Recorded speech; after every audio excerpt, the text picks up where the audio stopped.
अस्सलामुअलैकुम, कैसे हैं आप सब। उम्मीद है कि आप सब बिल्कुल खैरियत से होंगे, ठीक ठाक होंगे, मज़े में होंगे और बड़े मज़े मज़े की आपने ईद इंजॉय कर ली होगी।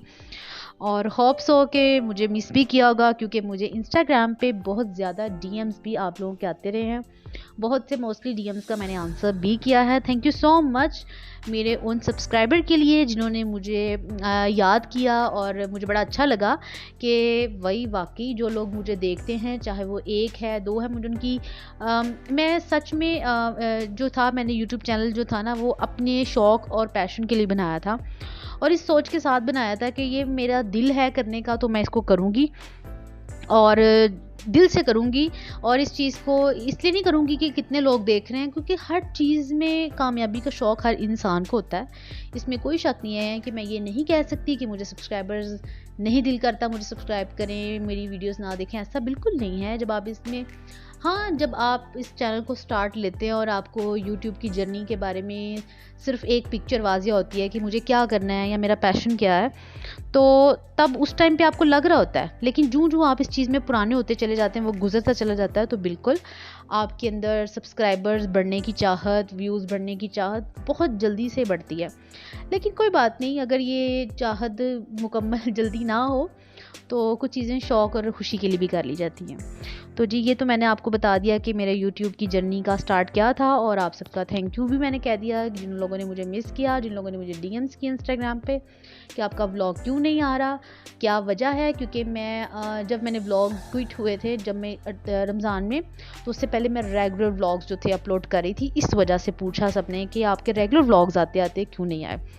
तो सबसे पहले तो मैं आप लोगों को ये बताना चाहती हूँ कि ये जो मैं व्लॉग्स बना रही हूँ, आज मैं इसके ऊपर बात नहीं कर रही। मैं रमज़ान में बहुत व्लॉग शूट करती रही हूँ, वक्तन फ़वक्तन, और बस कुछ रीज़न्स की वजह से बिज़ी कह लें, या कुछ कैजुअल, कुछ पर्सनल रीज़न्स, या कुछ मूड स्विंग्स, कुछ भी बस बहुत सी वजूहात के साथ ये चीज़ें डिले होते चली गई। और जो मैंने क्लिप्स रिकॉर्ड किए, और सारा रमज़ान जब से छोड़े थे, हर रमज़ान तो नहीं किए, कुछ मेरे पास मौजूद थे। मैं फिर जब मैंने एंड पे आके बिल्कुल ही व्लॉग्स नहीं बनाए, तो फिर मेरे पास शूट कम थे क्लिप्स। और ये जी मैंने रमज़ान के लास्ट में, मतलब रमज़ान में ही अपनी ये स्केलिंग करवाई थी ईद की, तो मैं आपको ये दिखा रही थी।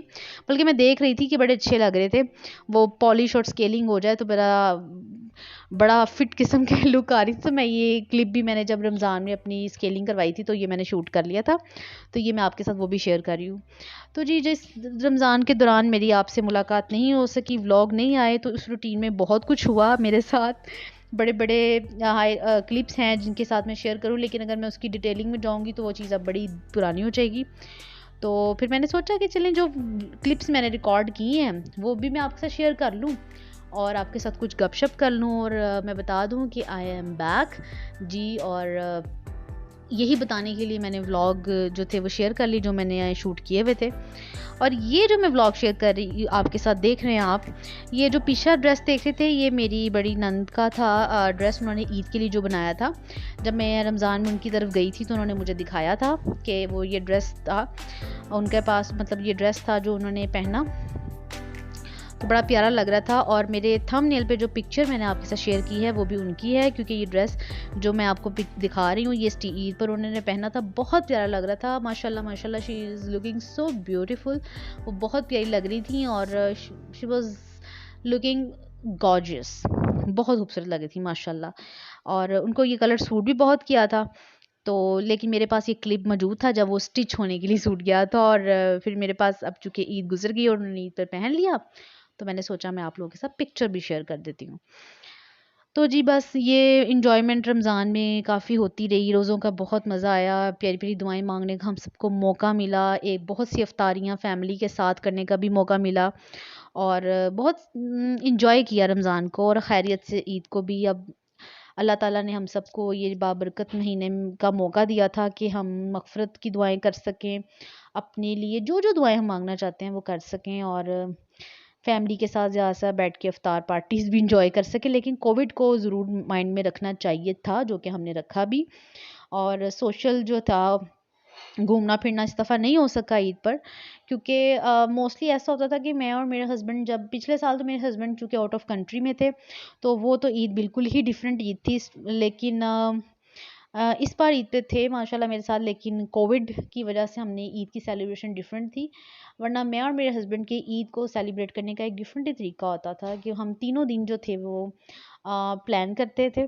हमारा ईद का जो, जब से मेरी शादी हुई है ना, तो मैंने अपनी ईद का ये रुझान रखा है कि मेरे हस्बैंड मुझे ईद के पहले या दूसरे दिन मैं अम्मी की तरफ आके अम्मी को मिल तो जाती थी, और मैं और मेरे हस्बैंड चक्कर लगा के ईद मुबारक कह जाते थे। पहली ईद पे तो मैं आई थी, लेकिन दूसरी ईद के बाद ऐसा हुआ था कि हमने ये प्लान बना लिया होता था कि फर्स्ट डे या सेकंड डे मेरे हस्बैंड और मैं आकर ईद मुबारक कह जाते थे, मिल जाते थे, और फिर मैं वापस चली जाती थी। और 3 दिन मैं और मेरे हस्बैंड बिल्कुल बाहर का खाना जो था वो एंजॉय करते थे, होटलिंग ही करते थे ज़्यादातर, क्योंकि मुझे और मेरे हस्बैंड को पर्सनली बहुत ज़्यादा दूर दराज के रिश्तेदारों के घर जाना पसंद नहीं है। तो ये कोई अच्छी बात नहीं, बुरी नहीं है, लेकिन मेरे ये है कि ज़रा मेरे जो हस्बैंड है ना, उनकी ये आदत है कि वो एक तो खामोश तबीयत इंसान है, और उस वजह से ना वो बहुत कम मिलते जुलते हैं।